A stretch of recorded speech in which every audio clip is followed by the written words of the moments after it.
My apartment manager discovered I've been living a double life for 3 years, and now she's blackmailing me at 2 a.m. last night.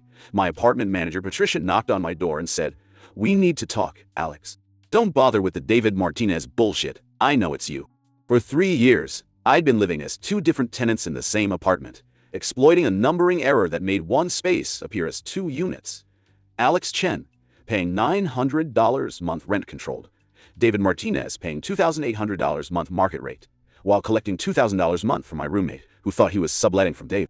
She spread documents across my table like a prosecutor, and gave me 24 hours to help her embezzle $200,000 from the building's maintenance fund or face fraud charges. This morning I discovered Patricia isn't the apartment manager. She's a forensic accountant investigating the missing money, and now she's staring at the recordings on my phone, realizing her blackmail attempt just became her biggest mistake. So I'm completely screwed and need advice, ASAP.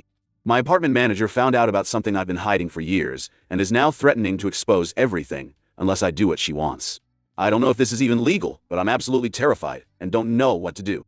Been secretly living as 2 different tenants in the same apartment complex for 3 years to exploit a rent control loophole. Apartment manager discovered my scheme, and is now blackmailing me to keep quiet.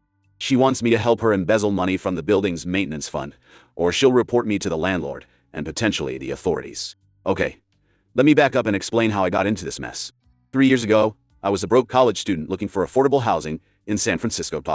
If you know anything about SF rent prices, you'll understand why I was basically ready to live in a cardboard box under a bridge.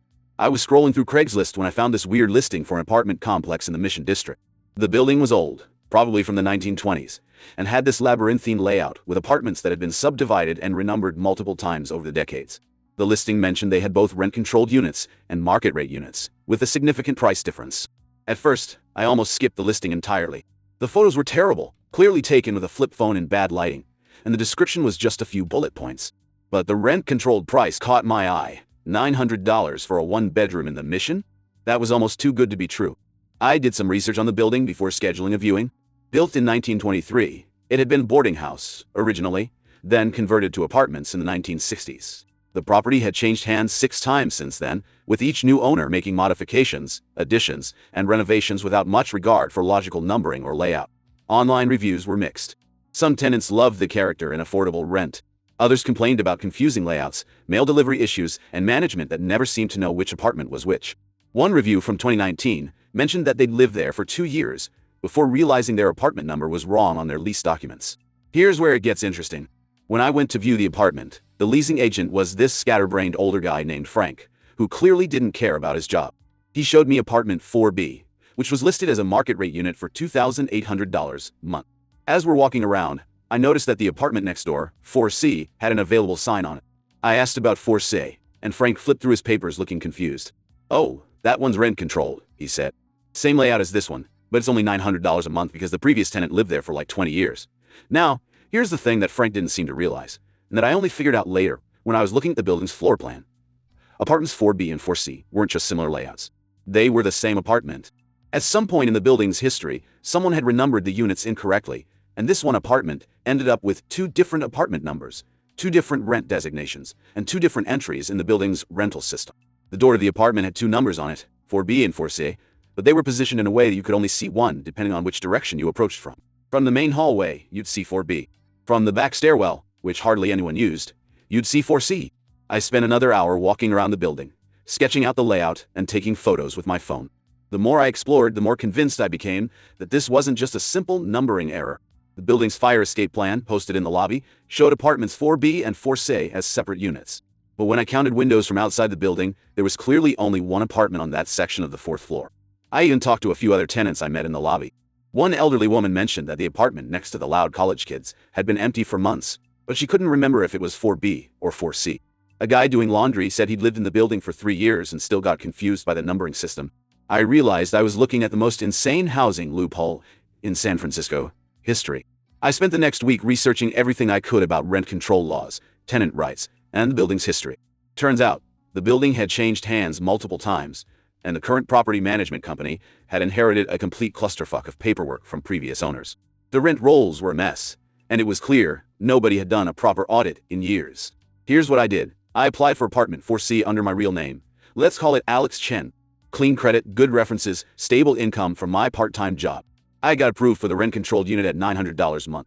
The application process for Force was surprisingly thorough despite the building's disorganized reputation. I had to provide pay stubs, bank statements, references from previous landlords, and even a letter from my employer. The property management company seemed to take rent-controlled applications more seriously, probably because they knew these tenants might stay for decades. Then, I created a fake identity. I used my middle name and my mother's maiden name, David Martinez. I had PO-Bucks, opened a bank account, built up some credit history, even got a separate phone number. It took about 6 months to establish this identity properly. Creating David Martinez was more complex than I had initially expected. I had to be careful about credit inquiries, employment verification, and maintaining separate digital footprints. I used a different email provider, created separate social media accounts with minimal activity, and even had David Martinez join a gym and get a library card to establish local residency patterns. The trickiest part was employment verification. I worked as a freelance web developer, so I created a separate business entity for David Martinez, DM Web Solutions, and built a basic website, registered with the state, and even filed separate tax returns. It sounds elaborate, but it only cost about $200 in fees and gave David Martinez a legitimate income history. Once David Martinez had sufficient documentation, I applied for apartment 4B at the market rate of $2,800 a month. Since I was applying for a more expensive unit and had decent credit, the application process was even smoother. The beauty of the setup was that both applications went through different leasing agents. Frank had quit by then. And the property management company's system was so disorganized that nobody noticed both apartments were actually the same physical space. So starting in January 2022, I was officially renting the same apartment twice, under 2 different names, paying a total of $3,700 a month for what was essentially a $2,800 market rate unit. But here's the kicker. I was subletting the 4B lease to my roommate Jake for $2,000 a month, telling him he was getting a great deal on a market rate apartment. The logistics of maintaining this arrangement were more complicated than I'd anticipated. I had to keep separate calendars for building maintenance requests, manage 2 different sets of lease documents, and remember which identity to use when interacting with different property management staff. I created a system for managing the paperwork. Alex Chen's documents went in a blue folder, David Martinez's in a red folder. I had separate keychains, separate copies of building rules, even separate emergency contact forms. I set up automatic payments from different bank accounts and used different email addresses for all building communications. Jake would pay me $2,000. I'd pay $2,800 to the building as David Martinez, then pay $900 as Alex Chen. My total housing cost was $1,700 a month for a place that would normally cost $2,800, and I was living in a rent-controlled apartment that I could theoretically keep forever at below market rates. The really wild part was dealing with utilities and services.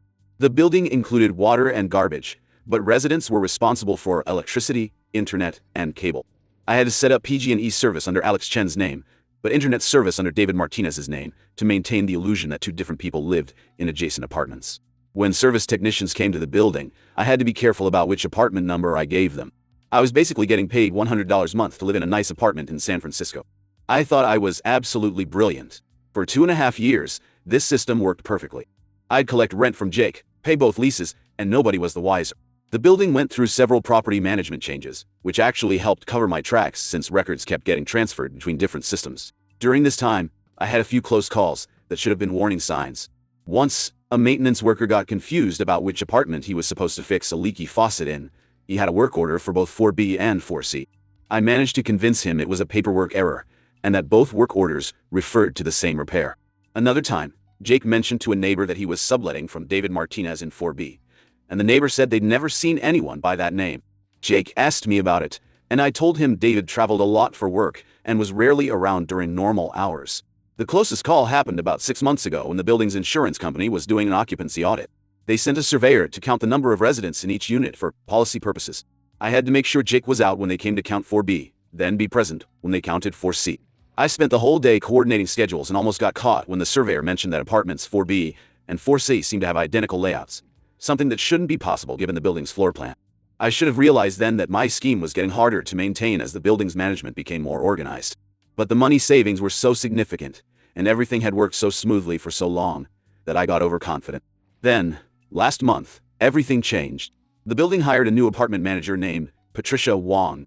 Unlike the previous managers who were either incompetent or just didn't care, Patricia was thorough. She was one of those people who actually reads every document, cross-references everything, and notices discrepancies. About 3 weeks ago, Patricia started doing a comprehensive audit of all the building's units. She was going door to door, checking lease agreements against actual occupancy, updating emergency contacts, and verifying that the rent rolls matched the physical apartments. What I didn't know at the time was that Patricia's audit was incredibly thorough. She wasn't just checking names against leases. She was cross-referencing utility accounts, mail delivery records, parking assignments, and even Wi-Fi network names visible from each apartment. She had spreadsheets tracking everything from how many sets of keys had been issued for each unit to which apartments had requested maintenance in the past year. Patricia had also noticed some odd patterns in the building's rental history. Several apartments showed 2 different rental rates in the system, with no clear explanation for the discrepancy. Apartments that were supposed to be identical had different security deposits on file. Some units showed as occupied in the rent roll, but had never had utilities connected. Most property managers would have assumed these were just data entry errors from the building's chaotic management history. But Patricia was the type of person who had to understand why the numbers didn't add up. I knew I was in trouble the moment she knocked on my door. "Hi, I'm Patricia, the new building manager," she said with a friendly smile. "I'm just doing a quick check of all our units. You're Alex Chen in Forse, correct?" "That's right," I said, trying to keep my voice steady. She made a note on her tablet. "And your roommate is Jake Morrison, who's subletting from David Martinez in 4B. My blood went cold. What do you mean?" Patricia looked confused. "Well, according to our records, this apartment is both 4B and 4C. David Martinez is listed as the primary tenant for 4B, and you're listed for 4C. But Jake Morrison listed this address when he updated his emergency contact information, and he mentioned he's subletting from David." I stammered something about not knowing much about the other tenants' arrangements, but I could see Patricia's wheels turning. She was too smart, and she'd already connected dots that nobody else had bothered to look for. "Can I speak with David Martinez?" she asked. "I need to verify some information about his lease. He's not here right now," I said lamely. "Okay, well, can you have him call me? I have some questions about the rent payment discrepancies I've been finding." After she left, I knew I had maybe 24 hours before my entire scheme unraveled. I spent that night trying to figure out my options. I could come clean and hope for mercy. I could try to disappear and break both leases. I could try to maintain the charade somehow. None of these options seemed particularly appealing. The next morning, Patricia knocked on my door again. This time, she wasn't smiling. "We need to talk," she said, pushing past me into the apartment. "And don't bother trying to maintain this David Martinez bullshit, because I know it's you." She sat down at my kitchen table and pulled out a thick folder. "So here's what I figured out," she said, spreading out documents. "David Martinez and Alex Chen have never been seen together. They both list the same employer on their lease applications, but with different job titles that don't exist in the company directory.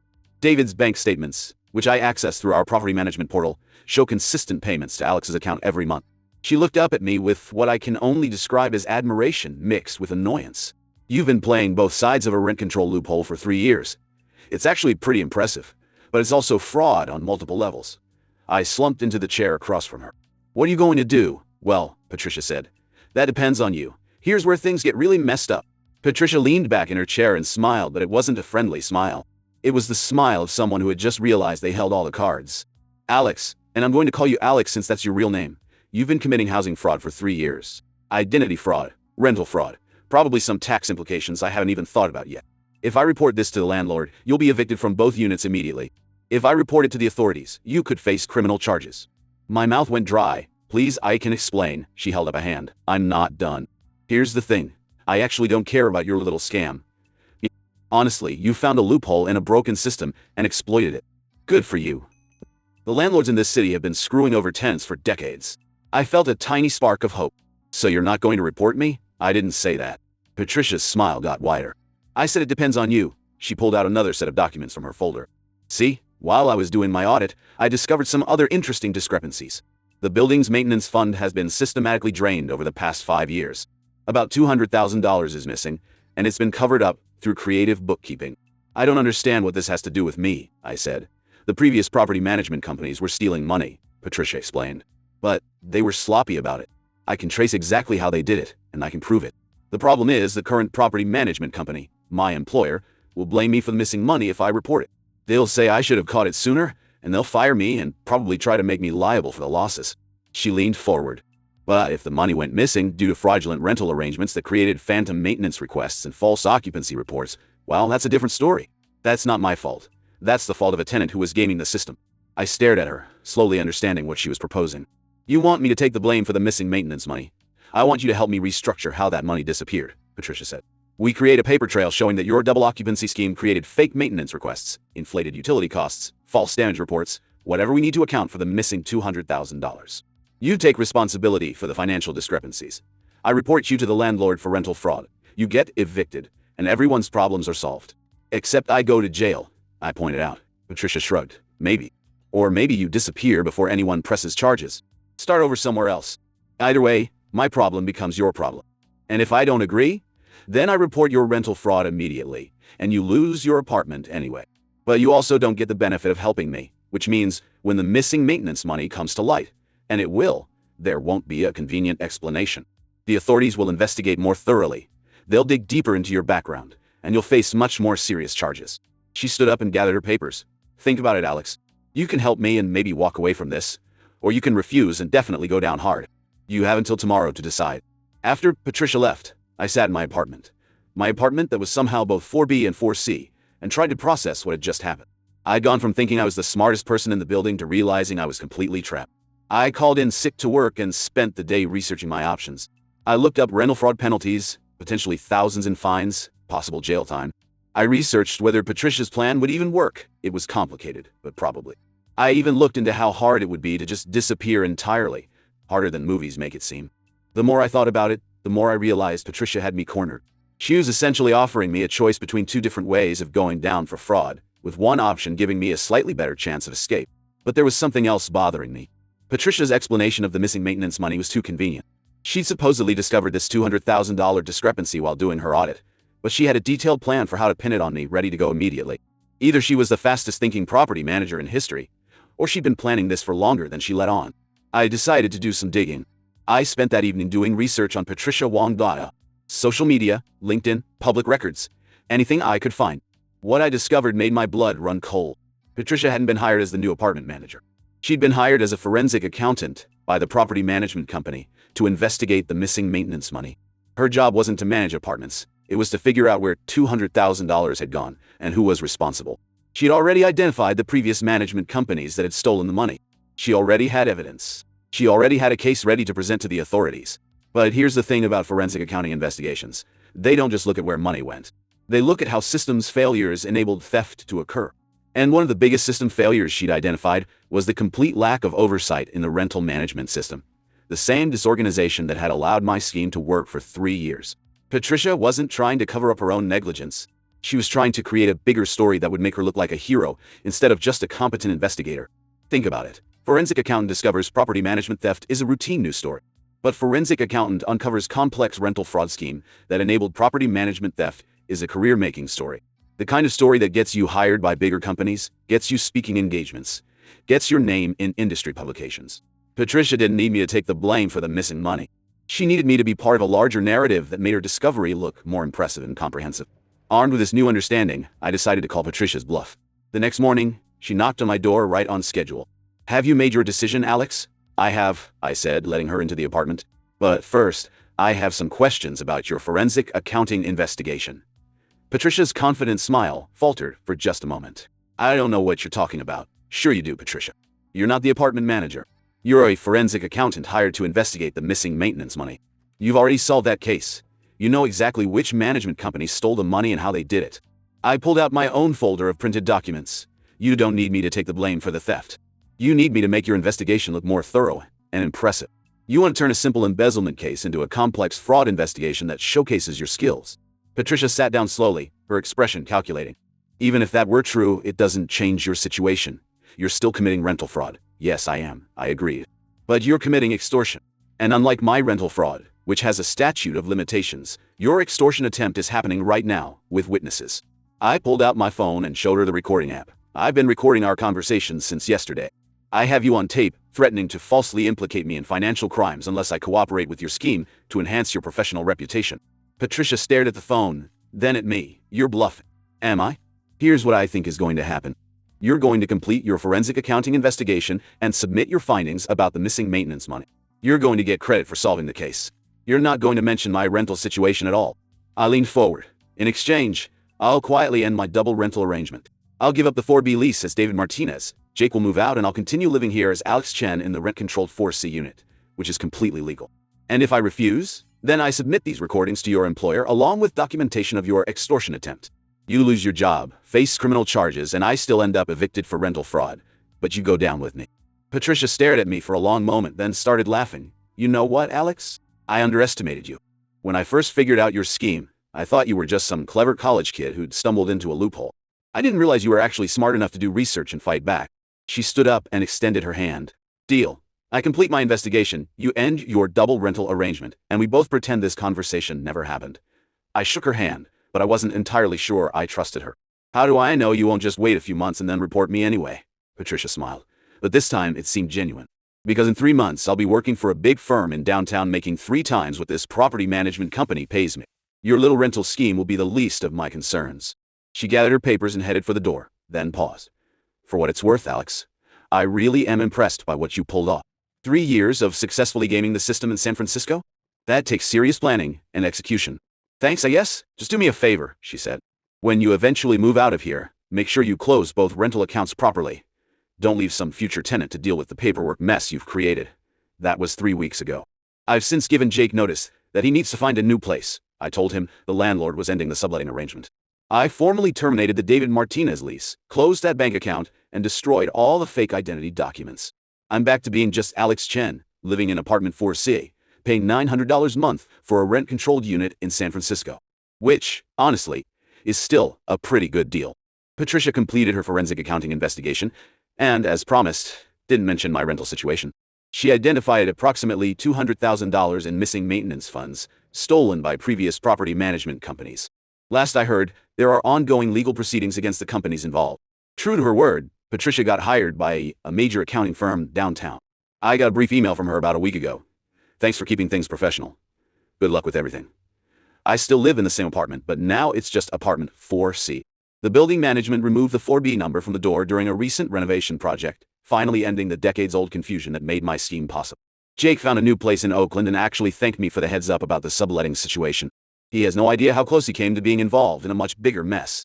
As for me, I'm graduating next month and have a job lined up in tech. I'll probably move out of the apartment within a year or two anyway. The rent-controlled unit was always meant to be a temporary solution to get through college. Looking back, I'm not sure if I'm proud of what I did or ashamed of it. I exploited a loophole in a broken system, but I also committed fraud for 3 years. I outsmarted a property management scheme, but I also put myself and others at risk.